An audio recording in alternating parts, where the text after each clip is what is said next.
களரிபயட்டு உலகின் மிக பழமையான போர்க்கலைகளில் ஒன்று.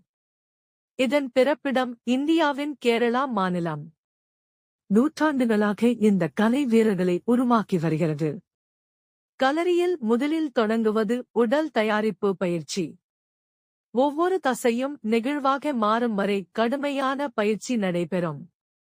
வேகம், சமநிலை மற்றும் துல்லியம் இங்கே உருவாகின்றன. இதன் பின் ஆயுத பயிற்சி ஆரம்பமாகிறது. நீளமான கம்பு, வாள், கேடயம் போன்ற பாரம்பரிய ஆயுதங்கள் பயன்படுத்தப்படுகின்றன.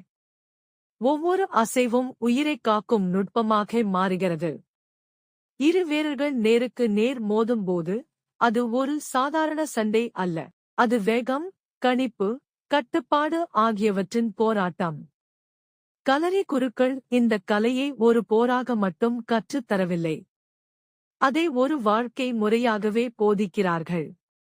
ஒழுக்கமும் மரியாதையும் இங்கே முதன்மை. இன்றும் இந்த பாரம்பரியம் உயிருடன் இருக்கிறது. இந்த வீரர்களின் பயிற்சியும் தியாகமும் அதற்குக் காரணம். களரிபயட்டு இந்தியாவின் பெருமை.